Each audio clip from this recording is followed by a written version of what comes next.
Mereka sering bilang saya beruntung, tapi keberuntungan bukanlah alasan saya tetap sehat selama 40 tahun terakhir. Yang sebenarnya menjaga kesehatan saya adalah kebiasaan sehari-hari. Meski sudah berusia 92 tahun, saya masih bisa mengendarai mobil dan berjalan tanpa merasakan sakit. Selama 40 tahun, saya bahkan tidak pernah mengalami flu sekalipun. Banyak orang tersenyum dan berkomentar, "Pasti kamu punya gen yang bagus."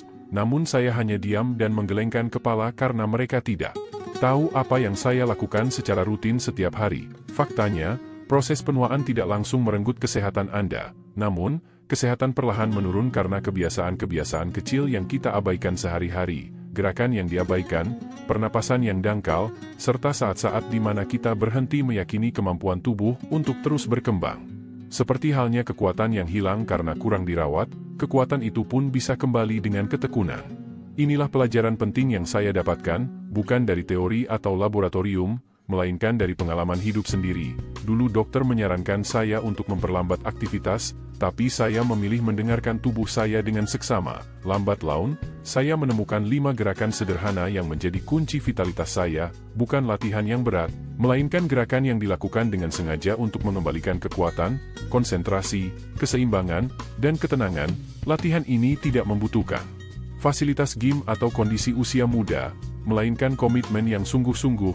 Jika Anda bersedia merawat tubuh dengan perhatian yang sama seperti ketika merawat anak-anak Anda dulu, kebiasaan ini bisa membawa perubahan besar.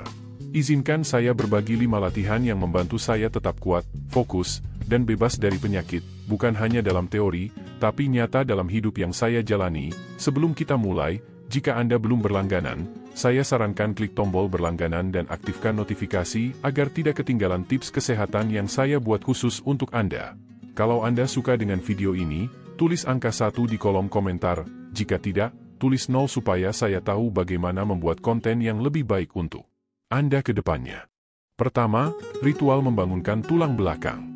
Sebuah rutinitas singkat pagi hari selama 3 menit yang membantu memperlambat proses penuaan dari dalam tubuh. Banyak orang beranggapan bahwa penyakit disebabkan oleh kuman atau faktor genetik.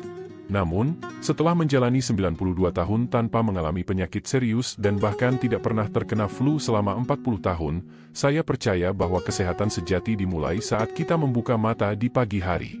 Oleh karena itu, sebelum kaki saya menyentuh lantai, saya menyampaikan pesan penting kepada tubuh saya, "Kamu hidup dan aku membutuhkanmu." Setiap pagi saya berbaring terlentang dengan mata tertutup, memulai rangkaian gerakan singkat yang membawa perubahan besar. Saya perlahan memutar kepala ke kiri dan kanan, bukan untuk meregangkan otot, melainkan untuk mengaktifkan saraf di leher secara lembut. Kemudian saya tarik lutut ke dada, peluk dengan lembut, dan bergoyang ke kanan-kiri seolah sedang mengayun tulang belakang saya sendiri. Setelah itu saya lepaskan dan biarkan punggung menempel ke kasur, terasa lebih sejajar dan lebih segar. Tidak terburu-buru, tanpa gerakan kasar, hanya penuh kesadaran. Meskipun terdengar sederhana bahkan remeh, ritual 3 menit ini mengubah cara sistem saraf kita merespons aktivitas sepanjang hari. Banyak lansia yang langsung bangkit dari tempat tidur dengan punggung yang kaku, sendi yang tidak lentur, dan aliran darah yang masih lambat. Mereka memaksa diri bangun dengan tenaga besar, yang seringkali menyebabkan lonjakan tekanan darah dan kebingungan sesaat. Inilah alasan mengapa banyak kecelakaan jatuh dan stroke terjadi dalam 1 jam pertama setelah bangun tidur. Namun, dengan membangunkan tulang belakang secara perlahan dan penuh perhatian, kita memberi kesempatan pada tubuh untuk mengingat cara hidup sehat. Tulang belakang bukan hanya sekadar susunan tulang, tapi jalur utama bagi seluruh saraf dalam tubuh. Jika tulang belakang kita tidak berfungsi optimal, maka fungsi lain seperti keseimbangan, pencernaan, dan kemampuan berpikir juga akan ikut terganggu. Semakin bertambah usia, tulang belakang kita membutuhkan ritme yang stabil daripada kekuatan berlebih, dan perhatian yang cermat daripada kecepatan. Itulah sebabnya saya rutin melakukan gerakan lembut ini sejak usia 52 tahun. Ini lebih dari sekadar kebiasaan, ini adalah sebuah ritual penting. Penelitian ilmiah pun mendukung hal ini. Sebuah studi yang dipublikasikan di Jurnal Terapi Fisik Geriatrik menunjukkan bahwa lansia yang secara rutin melakukan mobilisasi tulang belakang di pagi hari mengalami lebih sedikit jatuh, postur tubuh yang lebih baik, dan kejernihan mental yang meningkat sepanjang hari. Namun, bukan angka-angka itu yang paling penting, melainkan perasaan yang Anda alami setelah melakukannya. Tubuh terasa lebih ringan, lebih lentur, dan lebih terhubung dengan diri sendiri. Dulu saya bangun dengan tubuh kaku dan merasa takut saat harus menginjak lantai. Kini saya menyambut hari dengan ketenangan dan kesadaran penuh. Ritual ini tidak membutuhkan kekuatan fisik atau kelenturan khusus, tetapi membutuhkan niat yang sungguh-sungguh. Di dunia yang serba cepat dan menuntut produktivitas, memilih untuk hadir dengan penuh kesadaran adalah langkah awal menuju penyembuhan. Kenyataannya, Anda tidak bisa membangun tubuh yang kuat jika fondasinya rapuh. Dan tulang belakang adalah fondasi dari setiap gerakan, setiap tarikan napas, dan setiap rasa hidup Anda. Jadi, mengapa tidak memulai hari dengan menghormati fondasi itu? Sekarang, jika Anda penasaran dengan apa yang saya lakukan setelah ritual 3 menit ini, apalagi yang saya lakukan untuk tetap tajam, kuat, dan bebas dari penyakit di usia 90-an, saya akan membagikan sesuatu yang lebih mengejutkan. Ini hanya melibatkan sebuah kursi dapur, dan bisa jadi itu akan menyelamatkan Anda dari risiko jatuh berikutnya. Jika Anda masih menonton dan merasa informasi ini berguna, tuliskan angka 1 di kolom komentar untuk menunjukkan bahwa Anda bersama saya. Sekarang, mari kita lanjut ke poin kedua. Nomor 2, kebiasaan duduk di kursi ajaib. Sebuah latihan sederhana yang saya lakukan setiap hari, tanpa harus pergi ke tempat lain, bahkan cukup di dapur saya sendiri, yang berhasil mengembalikan kekuatan tubuh saya. Dulu, saya meyakini bahwa kekuatan hanya bisa didapat lewat usaha keras dan keringat yang tercurah. Namun, setelah memasuki usia 60-an, saya menyadari sesuatu berubah. Tubuh saya tak lagi merespons latihan berat, melainkan merespons konsistensi dan kesabaran dalam berlatih. Hal ini saya pelajari dari benda sederhana yang sering kita abaikan, kursi dapur. Seiring waktu, saya mulai merasakan sesuatu yang mengkhawatirkan. Kemampuan saya untuk bangkit, bukan hanya dari lantai, tapi dari kehidupan sehari-hari, mulai berkurang. Bangun dari kursi terasa melelahkan. Menggapai sesuatu di lemari membuat bahu saya sakit. Paha saya, yang dulu kuat, kini mulai bergetar dan tak stabil. Bukan karena sakit, melainkan kekuatan yang hilang sedikit demi sedikit tanpa saya sadari. Sampai suatu saat, saya hampir terjatuh saat mencoba mengambil panci. Itu menjadi momen yang menyadarkan saya. Sejak itu, saya memulai ritual pagi yang sederhana. Saya duduk di kursi dapur, menapak kaki dengan mantap di lantai, lalu mengangkat satu kaki secara perlahan dan menahannya beberapa saat sebelum menurunkannya kembali. Awalnya, hanya mengangkat kaki beberapa sentimeter saja terasa melelahkan, tapi saya terus melakukannya. Tujuannya bukan untuk jadi atlet, tapi untuk mengembalikan kehormatan dalam bergerak. Setelah kaki, saya lanjutkan dengan mengangkat lengan ke depan secara perlahan dan terkontrol, merasakan otot yang mulai terbangun kembali. Saya melakukan 10 kali angkatan dengan gerakan lambat, tanpa beban, tanpa terburu-buru, hanya fokus pada napas dan kesadaran tubuh. Latihan ini hanya memakan waktu kurang dari 5 menit, tapi dalam beberapa minggu saya merasakan perubahan yang tak pernah saya dapat dari obat manapun. Saya jadi bisa bangun dari tempat tidur lebih cepat. Tak lagi bergantung pada dinding untuk menjaga keseimbangan. Saya bisa membawa barang belanjaan sendiri lagi. Yang paling penting, saya merasa percaya diri dan mampu. Ada sesuatu yang sangat berarti ketika kita bisa mempercayai tubuh kita lagi. Kursi itu pun jadi lebih dari sekadar tempat duduk biasa, ia berubah menjadi alat untuk melatih kemandirian saya. Para ahli menyebut latihan ini sebagai gerakan fungsional, yaitu gerakan yang meniru aktivitas sehari-hari dan menjaga sistem saraf tetap tajam. Sebuah penelitian di jurnal gerontologi membuktikan bahwa lansia yang rutin mengangkat kaki dan lengan saat duduk secara signifikan meningkatkan kekuatan otot bagian bawah dan mengurangi risiko jatuh hingga lebih dari 30%. Namun, saya tak perlu angka untuk membuktikannya, karena saya mengalaminya sendiri. Keunggulan dari rutinitas ini adalah semua orang bisa melakukannya. Baik Anda dalam masa pemulihan pasca operasi, memiliki radang sendi, atau mulai merasa berat oleh usia, Anda tak harus berdiri. Tak perlu alat mahal. Cukup kursi, sedikit napas, dan kemauan untuk mulai bergerak. Yang paling penting, tubuh kita tak butuh disiksa, tapi diingatkan secara lembut. Setiap angkatan kaki dari kursi itu adalah bisikan lembut bagi otot, bahwa Anda masih memiliki tujuan hidup. Setiap angkatan lengan yang perlahan adalah pesan ke otak bahwa kita masih aktif bergerak, masih hidup. Sekarang, jika Anda berpikir kursi dapur saja sudah cukup untuk mengembalikan kekuatan, tunggu sampai Anda tahu apa yang bisa dilakukan oleh napas Anda. Itulah hal berikutnya yang saya pelajari. Obat paling ampuh yang tidak pernah perlu saya beli. 3. Napas 478. Sebuah irama sederhana yang memperkuat sistem kekebalan tubuh dan menenangkan badai di dalam diri. Butuh waktu puluhan tahun bagi saya untuk menyadari bahwa napas, bukan obat atau otot, adalah penyembuh paling ampuh yang saya miliki.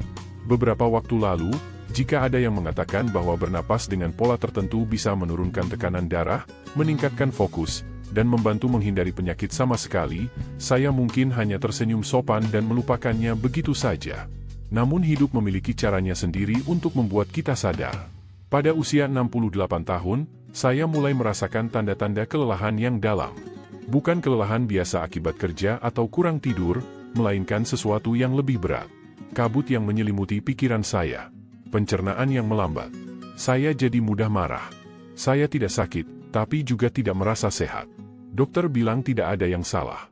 Hasil tes laboratorium saya normal. Tapi saya tahu di dalam hati bahwa ada sesuatu yang tidak beres. Saat itulah saya menemukan teknik pernapasan yang dikenal dengan pola 478. Kedengarannya sangat sederhana. Tarik napas selama 4 detik, tahan selama 7 detik, hembuskan selama 8 detik. Cuma itu, tanpa suplemen, tanpa biaya, tanpa usaha berat. Tapi saya tetap mencobanya. Duduk tenang di pinggir tempat tidur, saya memejamkan mata. Saya menarik napas dalam-dalam melalui hidung selama 4 hitungan. Menahan napas dengan lembut selama 7 hitungan. Lalu perlahan menghembuskan napas selama 8 detik lewat bibir yang mengecil seperti mengeluarkan desahan yang sudah lama tertahan. Dan saya ulangi terus-menerus. Hal luar biasa terjadi. Dalam hitungan menit, detak jantung saya melambat. Dada saya terasa lebih lega. Bahu saya yang selama ini selalu sedikit tegang tanpa saya sadari, mulai rileks. Dan yang paling mengejutkan, pikiran saya menjadi tenang. Untuk pertama kalinya dalam berminggu-minggu, saya merasakan kedamaian. Kedamaian itu kemudian menjadi obat saya. Sejak itu, napas 478 menjadi bagian dari rutinitas harian saya, 4 kali di pagi hari dan 4 kali di malam hari saya melakukan napas ini. Tidur saya jadi lebih nyenyak, pencernaan semakin lancar, dan sistem imun saya yang sudah cukup baik malah makin kuat. Bahkan ketika musim flu berat atau dingin yang berkepanjangan datang, saya tetap bugar. Saya menyadari tubuh saya bukan sekadar bertahan, tapi sedang menjalani proses penyembuhan dari dalam. Secara ilmiah, napas 478 bekerja dengan mengaktifkan sistem saraf parasimpatis, bagian tubuh yang bertugas mengatur istirahat, pencernaan, dan regenerasi. Napas ini memberi sinyal bahwa tubuh berada dalam kondisi aman. Saat tubuh merasa aman, ia beralih dari mode bertahan ke mode memperbaiki dan tumbuh. Hormon stres kortisol menurun, keseimbangan hormon kembali pulih, dan pasokan oksigen ke organ vital meningkat. Tubuh menjadi lebih kuat dan tangguh, bukan mudah bereaksi berlebihan. Namun bagi saya, napas ini bukan sekadar soal fisiologi. Ia menjadi penghubung antara pikiran dan kesehatan, antara beban penuaan dan ketenangan hadir. Setiap hembusan napas seolah mengusir ketakutan, dan setiap tarikan napas adalah penguatan lembut. Saya masih ada, saya masih kuat. Bernapas bukan hanya refleks otomatis, tapi sebuah tindakan penuh kesadaran. Hanya dengan memperhatikan napas, kita bisa mengubah irama tubuh secara menyeluruh. Saya tidak pernah menyangka bahwa proses penyembuhan bisa sesederhana, setenang, dan sedekat itu. Dan jika napas Anda mampu memberikan perubahan besar pada kesehatan, bayangkan manfaat dari berjalan kaki setiap hari. Bukan sekadar aktivitas fisik, tetapi juga penguat makna hidup Anda secara menyeluruh. Disinilah kita akan melanjutkan pembahasan. Jika Anda masih mengikuti dan merasa informasi ini berguna, tuliskan angka 1 di kolom komentar sebagai tanda bahwa Anda ada di sini. Sekarang, mari kita lanjut ke poin keempat. 4. Berjalan sebagai terapi. Sebuah kebiasaan 15 menit yang mengembalikan kekuatan fisik, semangat hidup, dan persepsi waktu saya. Beberapa tahun lalu, saya berpikir bahwa berjalan hanyalah cara untuk berpindah dari satu tempat ke tempat lain. Bukan sebuah bentuk olahraga atau aktivitas yang berarti, melainkan sekadar rutinitas sehari-hari. Namun, ketika saya memasuki usia 65, pandangan itu berubah drastis. Saya mulai merasa berat, tidak hanya secara fisik tapi juga emosional. Kaki saya sering terasa nyeri, pikiran saya semakin kacau, dan hari-hari yang panjang terasa semakin sempit seolah waktu mengecil, bukan meluas. Di titik itu, saya kembali pada sesuatu yang sederhana, hampir terasa konyol, berjalan kaki. Bukan di pusat kebugaran, bukan dengan musik di telinga, melainkan berjalan di luar rumah sendirian, ditemani suara langkah kaki saya, ritme napas saya, dan keheningan alam sekitar. Awalnya saya berjalan hanya 5 menit mengelilingi blok, meski lutut sering berderit dan punggung terasa tidak nyaman, saya tetap melangkah. Lambat laun, waktu berjalan bertambah menjadi 10 menit, lalu 15 menit. Tujuan saya bukan membakar kalori atau mengembalikan masa muda, tapi merebut kembali ikatan yang hilang dengan tubuh saya sendiri, mengembalikan posisi saya dalam dunia ini, serta hak untuk bergerak dengan penuh kehormatan. Seiring waktu, saya menyadari perubahan luar biasa, postur tubuh saya membaik, langkah saya lebih mantap, pencernaan jadi lancar, dan pikiran saya menjadi jernih. Kegelisahan yang dulu seperti bayangan kelabu mulai pudar oleh sinar mentari pagi selama berjalan kaki. Saya tidak sekadar menua, saya mulai kembali hidup. Banyak yang meremehkan berjalan kaki, menganggapnya tidak efektif tanpa intensitas tinggi. Namun saya belajar bahwa bagi orang tua, gerakan paling berdaya adalah yang menghargai tubuh, bukan melelahkannya. Berjalan dengan penuh kesadaran, merasakan napas masuk dan keluar, mengayunkan tangan perlahan, menapak kaki dengan hati-hati, bukan hanya menggerakkan otot, tetapi juga menyelaraskan sistem saraf, mengaktifkan sistem limfatik, mengalirkan oksigen ke otak, dan mengirim pesan ke seluruh tubuh bahwa, saya ada di sini dan belum selesai. Ilmu pengetahuan kini mulai membuktikan apa yang telah diketahui oleh orang tua selama berabad-abad. Sebuah penelitian di British Journal of Sports Medicine menunjukkan bahwa berjalan kaki 20 menit per hari secara signifikan menurunkan peradangan pada lansia. Studi dari Stanford juga mengungkapkan bahwa berjalan di luar ruangan meningkatkan kreativitas dan kejernihan mental jauh lebih baik dibandingkan duduk diam di dalam ruangan. Tetapi terlepas dari semua bukti ilmiah itu, saya tahu satu hal pasti, setelah berjalan, saya merasa menjadi diri saya yang sejati kembali. Hujan atau cerah, saya selalu melakukannya. Bukan karena keras kepala, tapi karena saya tahu bagaimana rasanya jika tidak berjalan, badan terasa lesu, pikiran berat, energi menurun. Sebaliknya, setelah berjalan, saya merasa segar, seolah membuka kunci rahasia dalam diri saya. Dan saya selalu tersenyum saat berjalan. Bukan karena sudah bahagia, tapi karena tersenyum membuat saya merasa bahagia. Satu tindakan sederhana ini membantu menurunkan tekanan darah dan menenangkan saraf vagus, konduktor utama yang mengatur banyak fungsi kesehatan tubuh kita. Jadi, jika Anda merasa terjebak secara fisik, emosional, atau mental, jangan tunggu kondisi sempurna atau energi datang. Buka pintu, langkahkan satu kaki ke depan, dan biarkan tubuh Anda mengingat bahwa ia diciptakan untuk bergerak. Dan saat tubuh mulai bergerak, pastikan Anda memberi asupan yang tepat, karena apa yang Anda konsumsi setelah berjalan mungkin jadi keputusan paling penting sepanjang hari. 5. Ritual membuka tangan. Gerakan kecil yang sederhana namun penuh makna, menjaga kemandirian dan semangat hidup Anda tetap menyala. Dalam perjalanan menua, ada saat yang jarang disiapkan oleh siapapun. Bukan saat lutut mulai nyeri, bukan ketika pendengaran menurun, melainkan ketika tangan Anda tak lagi mampu berfungsi seperti dulu. Anda mencoba meraih toples, tapi genggaman melemah. Saat menulis cek, tangan gemetar. Mengancingkan baju pun berubah menjadi perjuangan yang tak terduga. Momen itu diam, tapi membawa kenyataan pahit. Tangan yang dulu kuat dan cekatan kini mulai memberi isyarat perlambatan. Saya masih ingat kapan saya pertama kali menyadarinya. Waktu itu saya berusia 74 tahun. Dalam seminggu, kunci saya jatuh hingga 3 kali, dan hampir saja saya terkunci di luar rumah. Awalnya saya anggap biasa saja, mungkin hari ini saya agak ceroboh, pikir saya. Namun sesungguhnya, saya tahu ini bukan soal kelincahan, melainkan hubungan yang mulai renggang antara otak dan tangan saya. Karenanya saya memulai sesuatu yang sangat kecil dan sederhana, bahkan mungkin akan dianggap lucu jika dilihat orang lain. Setiap pagi, sebelum saya memegang sendok atau sikat gigi, saya membuka tangan selebar mungkin, meregangkan jari-jari seolah-olah memancarkan cahaya. Kemudian saya perlahan mengepalkan tangan dengan kuat. Saya tahan selama 5 detik dan ulangi sebanyak 10 kali. Tidak ada beban, tidak ada alat, hanya niat dan fokus. Awalnya terasa aneh. Bisakah gerakan sekecil ini benar-benar berdampak? Namun di minggu kedua, saya merasakan hangat yang mengalir ke ujung jari, darah beredar lebih lancar. Cincin yang dulu terasa sesak mulai longgar. Tangan saya tidak lagi kram saat bersepeda. Saya bisa membawa belanjaan tanpa khawatir menjatuhkannya. Lebih dari itu, saya merasa kembali berdaya. Tangan bukan sekadar alat fisik, Mereka adalah perpanjangan dari kemandirian kita.